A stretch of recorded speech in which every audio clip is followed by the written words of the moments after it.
চিকেনের এই স্বাদ একবার জিভে লাগলে বারবার চিকেন এইভাবে তৈরি করে খাবেন। নমস্কার বন্ধুরা, অমৃতায়নী কুকিং চ্যানেলে সবাইকে স্বাগত জানিয়ে আবারও চলে এসেছি। তো যে সকল বন্ধুরা আমার চ্যানেলে নতুন হয়ে এসেছেন, যারা প্লিজ চ্যানেলটি সাবস্ক্রাইব করে আমার পাশে থাকবেন, আর যারা ফেসবুক থেকে দেখছেন তারা পেজটাকে ফলো করে রাখবেন। তো স্কিপ না করে পুরো ভিডিওটি দেখার অনুরোধ রইল। তো চলুন লাইক দিয়ে ভিডিওটি দেখা শুরু করবেন, ভিডিওটি শেয়ার করি। তো এখানে দেখুন আমি চিকেনটাকে কিন্তু খুব সুন্দর করে ধুয়ে নিয়ে চলে এসেছি। তো আগে থেকে কিন্তু আমি ধুয়ে নিয়েছি পরিষ্কার করে। তো দেখুন খুব সুন্দর করে কিন্তু ধুয়ে নিতে হবে মাংসটাকে। আর এখানে দেখুন নিয়েছি এক চড় লেবু। তো লেবুটা কিন্তু দেওয়ার চেষ্টা করবেন। তো আমি এখানে এক চড়ই নিচ্ছি, আপনারা চাইলে বেশি দিতে পারেন, আর নাও চাইলে নাও দিতে পারেন, কিন্তু দেওয়ার চেষ্টা করবেন। এতে করে চিকেনের যে একটা গন্ধ থাকে সেটা কিন্তু করবে না।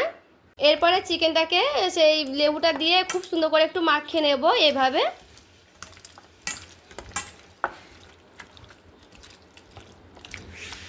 এরপর আমি মাখিয়ে নিয়েছি। তো মাখিয়ে নিয়ে প্রায় আমি 5 মিনিটের মতো একটু রেস্টে রেখে দেব।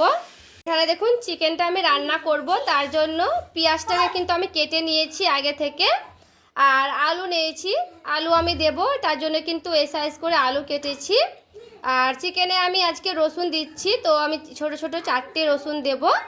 তো দেখুন খুব ভালো মতো করে কিন্তু এইগুলোকে আমি কেটে বেছে ধুয়ে নিয়েছি। প্রথমে কড়াই বসিয়ে নিতে হবে, তারপরে কড়াইয়ের উপরে দিয়ে দিচ্ছি তেল। এরপরে কিন্তু তেলটা খুব সুন্দর গরম করে নিতে হবে। তো একটু তেলেরটাকে কড়াই গায়ে এইভাবে আমি গোটাটাই লাগিয়ে নিলাম। এরপরে আমি দিয়ে দিচ্ছি সেই আলু কেটে রাখাগুলোকে, একটু লাল লাল করে ভেজে নিতে হবে। এরপরে একটু নাড়াচাড়া করে নেব আলুগুলোকে। এরপরে দেখুন আলুগুলোকে কিন্তু আমি 2 পিঠ খুব সুন্দর করে লাল লাল করে ভেজে নিয়েছি। তো এইভাবে কিন্তু লাল লাল করে ভেজে নিতে হবে। তো এরপরে কিন্তু আমি নামিয়ে নেব আলুগুলোকে। তো সবগুলো আলু কিন্তু আমি উঠিয়ে নিলাম। এরপরে দেখুন ওই তেলের আলু ভাজা তেলে কিন্তু আমি চিকেনগুলোকে দিয়ে দিচ্ছি।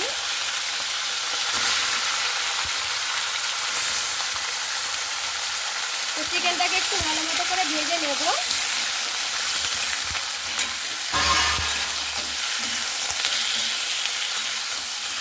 আর এখানে দেখুন চিকেনটা কিন্তু একটু ভেজে নিতে হবে 2-1 মিনিট। তো এখানে কিন্তু আমার ভাজানো হয়ে গেছে। তো এরপরে আমি কিন্তু নামিয়ে নেব চিকেনটাকে।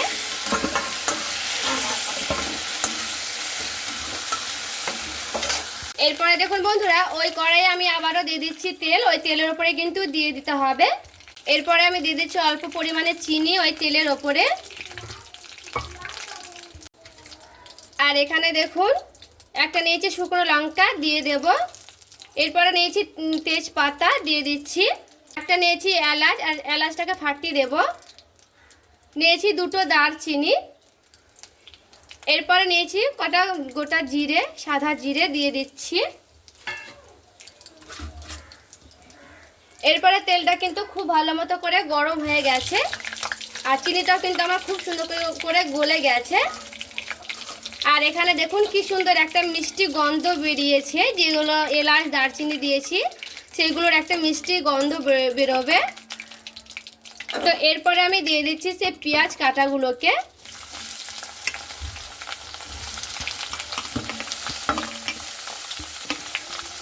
তো পেঁয়াজটাকে দিয়ে একটু ভালো মতো করে নাড়াচাড়া করে নিচ্ছি, কারণ পেঁয়াজটাকে হালকা করে আমি ভেজে নেব। আর এখানে দেখুন সেই 4টে রসুন নিয়েছিলাম, ওটাকেও দিয়ে দিচ্ছি পেঁয়াজের সঙ্গে ভাজবো, এতে করে তাড়াতাড়ি কিন্তু সেদ্ধ হয়ে যাবে। তো আমি মাংসটা রান্না করব, তো একটা মশলা রেডি করে নেব। তো এখানে নিয়েছি রসুন, নিয়েছি আদা, নিয়েছি জিরে, আর নিয়েছি টমেটো একটা গোটা কেটে নিয়েছি। এরপর আমি একটা মিক্সিং বোল নিয়েছি। তো এরপর আমি দিয়ে দিচ্ছি সবগুলোই। দিয়ে দিচ্ছি অল্প পরিমাণে জল দিয়ে খুব ভালো মতো করে একটা মিহি পেস্ট করে নেব। আর এখানে দেখুন বন্ধুরা পেঁয়াজটা কিন্তু খুব ভালো মতো করে আমি ভেজে নিয়েছি। তো এইভাবে কিন্তু ভেজে নিতে হবে, খুব একটা যে পুড়ে যাবে সে কিন্তু পুড়ে না যায়, এই খেয়াল রাখতে হবে। এরপরে আমি দিয়ে দেবো সে মশলাটা, যেটা আমি মশলা করে রেখেছিলাম। তো তার সঙ্গে দিয়ে দেব স্বাদ মতো লবণ। এরপরে দিয়ে দেব দেখুন হলুদের গুঁড়া। দিচ্ছি কাশ্মীরি লঙ্কার গুঁড়া। এরপরে খুব সুন্দর করে কিন্তু মশলাটাকে কষে নিতে হবে। আর দেখুন সবগুলো দিয়ে কিন্তু আমি খুব ভালো মতো করে নাড়াচাড়া করে নিয়েছি। তো এখানে কিন্তু মশলাটাকে আমার খুব ভালো মতো করে কষিয়ে নিতে হবে, তার জন্য দিয়ে দেব ঢাকা। ঢাকা দিয়ে মশলাটাকে আমি খুব সুন্দর করে কিন্তু কষিয়ে নেব। এরপর আমি ঢাকাটা উঠিয়ে নিচ্ছি, কারণ 2 মিনিটের মতো একটু ঢাকা দিয়ে রেখেছিলাম যেন পেঁয়াজগুলো সেদ্ধ হয়ে যায়, তার জন্য। কিন্তু এখানে খুব ভালো মতো করে মশলাটাকে কষিয়ে নিতে হবে। আর দেখুন মশলার গা থেকে কিন্তু তেলগুলো ছেড়ে এসেছে। আর এখানে দেখুন 2 চামচের মতো আমি নিয়েছি টক দই। তো টক দইটা একটু ফেটিয়ে নেওয়ার চেষ্টা করবেন, যেন নাহলে কিন্তু মশলাটা দেওয়ার সময় কিন্তু গোটা গোটা থেকে যাবে। তো এখানে আমি পুরোপুরিভাবে কিন্তু 2 থেকে 2.5 চামচের মতো দিয়ে দিচ্ছি টক দই। তো টক দইটাকে দিয়ে একটু খুব ভালো মতো করে আবারও নাড়াচাড়া করে নিচ্ছি। টক দইটা দেওয়ার চেষ্টা করবেন, এতে করে চিকেনটা খেতে দারুণ লাগবে। যারা একঘেয়ে চিকেন খেতে পছন্দ করেন না আর চিকেন খেয়ে খেয়ে মুখটা একেবারে কিন্তু পাল্টে গেছে, তারা কিন্তু এইভাবে একবার হলেও রান্না করে দেখবেন, অবশ্যই কিন্তু খেতে দারুণ লাগবে। এরপরে টক দইটাকে দিয়ে একটু আমি খুব সুন্দর করে নাড়াচাড়া করে নিলাম। এরপরে আমার সে চিকেন ভেজে রেখেছিলাম, সেই চিকেন ভাজাটাকে দিয়ে দিচ্ছি। এরপরে চিকেনটাকে খুব ভালো মতো করে মশলার সঙ্গে মিশিয়ে নিতে হবে।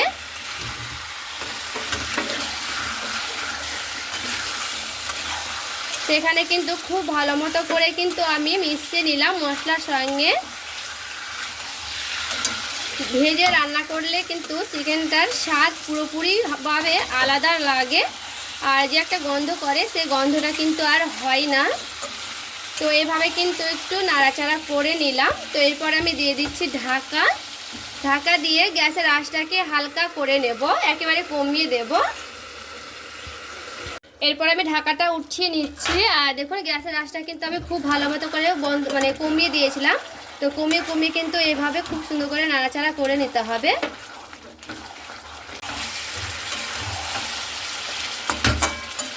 তো আবার আমি ঢাকা দিয়ে দিচ্ছি। আবার আমি ঢাকনাটা উঠিয়ে নিলাম। আর গ্যাসের আঁচটা কিন্তু আমি হালকা করে বাড়িয়ে দিয়েছি। এরপরে আবার একটু নাড়াচাড়া করে নিচ্ছি। আর দেখুন মাংস থেকে কিন্তু তেলগুলো ছেড়ে এসেছে, দেখে বুঝতে পারছেন মাংস গা থেকে কিন্তু তেলগুলো ছেড়ে ছেড়ে গেছে।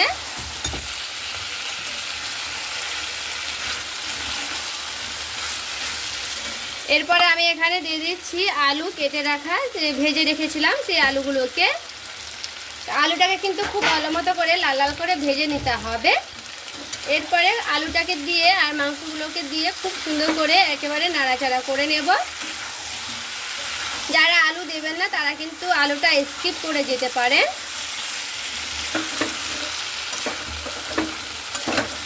এরপরে আলুটাকে দিয়ে মাংসটা খুব ভালো মতো করে আমি নাড়াচাড়া করে নিচ্ছি।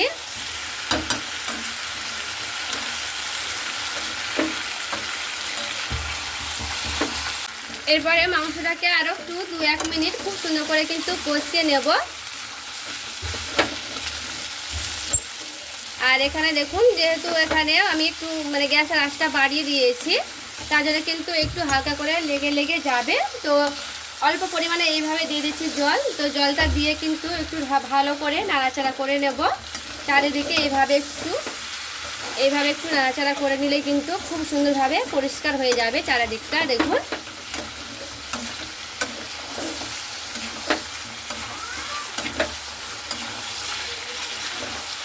তো এইভাবে কিন্তু আরও 5 মিনিটের মতো একটু নাড়াচাড়া করে নেব। আর এখানে দেখুন বন্ধুরা, দেখে বুঝতেই পারছেন মাংস গা থেকে দেখুন তেলগুলো কিন্তু ছেড়ে গেছে। এই যে দেখুন মাংস গা থেকে কিন্তু তেল পুরোপুরিভাবে ছেড়ে গেছে। তো মশলাটা কিন্তু আমার খুব সুন্দর করে কষানো হয়ে গেছে, মাংসটা কিন্তু খুব সুন্দর করে কষানো হয়ে গেছে। তো এরপরে আমি এখানে দিয়ে দিচ্ছি জল। তো জলটা একটু বেশি দিচ্ছি কারণ আলুগুলো সেদ্ধ হবে তার জন্য। তো দেখুন খুব ভালো মতো করে একটু নাড়াচাড়া করে নিচ্ছি এইভাবে। একটু ভালো মতো করে এভাবে একটু নাড়াচাড়া করে নিতে হবে। আর এখানে কিন্তু আমার আলুটা সেদ্ধ করতে হবে পুরোপুরিভাবে, কারণ আলু সেদ্ধ না হলে কিন্তু খেতে অতটা ভালো লাগবে না, মানে টেস্টি লাগবে না। তো এখানে আমি একটু এইভাবে রেখে দিচ্ছি। তো আলুটাকে কিন্তু খুব ভালো মতো করে সেদ্ধ করে নেব এইভাবে। তার জন্য গ্যাসের আঁচটা কিন্তু বাড়িয়ে দিলাম, দিয়ে এরপরে কিন্তু ফুটাতে রেখে দিচ্ছি কিছুক্ষণ। এখানে আমি একটা গরম মশলা দেবো, তো আমি কাঁচা গরম মশলা ব্যবহার করব এখানে, মানে গুঁড়োটা ব্যবহার করব না। তার জন্য আমি এখানে নিয়ে নিয়েছি দারচিনি, নিয়ে নিয়েছি দুটোর মতো এলাচ নিচ্ছি, আর একটার মতো নিচ্ছি লং। ঝালটা কিন্তু আমি কম নেব, লংয়ে কিন্তু ঝাল লাগে তার জন্য। তো এইগুলো আমি শিলপাটাতে বেটে নিচ্ছি, তারপরে দেখাচ্ছি। আর এখানে দেখুন খুব সুন্দর করে শিলপাটাতে কিন্তু আমি বেটে নিয়ে চলে এসেছি। আর এই যে দেখুন বন্ধুরা, এখানে কিন্তু আমি আলুটাকে খুব ভালো মতো করে সেদ্ধ করার জন্য রেখে দিয়েছিলাম। তো একটু ভালো মতো করে কিন্তু ফুটিয়ে নিয়েছি। আর দেখতে দেখুন কতটা লোভনীয় হয়েছে, আর আলুগুলো কিন্তু পারফেক্টলি সেদ্ধ হয়ে গেছে। এরপরে আমি দিয়ে দিচ্ছি সেই গরম মশলাটা। এরপরে গরম মশলাটা দিয়ে একটু নাড়াচাড়া করে নিলাম। তো গরম মশলাটা দিয়ে কিন্তু আমি আর ফুটাবো না, এরপর আমি নামিয়ে নিচ্ছি, তারপরে দেখাচ্ছি ফাইনাল লুকটা। আর এই যে দেখুন বন্ধুরা ফাইনাল লুক। আর দেখুন চিকেন কারিটা দেখতে কতটা লোভনীয় হয়েছে। এইভাবে একটু রেখে দিলে কিন্তু পুরোপুরিভাবে তেলটা ছেড়ে যাবে। আর এইভাবে চিকেন কারিটা একবার হলো ট্রাই করে দেখবেন, খেতে কিন্তু দুর্দান্ত হয়। আজকের এই চিকেন কারি রেসিপি কেমন লেগেছে বন্ধুরা অবশ্যই আমায় কমেন্ট করে জানাতে ভুলবেন না। আর ভালো লেগে থাকলে প্লিজ একটি লাইক করবেন, আর চ্যানেলটাকে সাবস্ক্রাইব করে আমার পাশেই থাকবেন। তো দেখা হচ্ছে আর একটি রেসিপির সঙ্গে। সবাই ভালো থাকবেন, সুস্থ থাকবেন।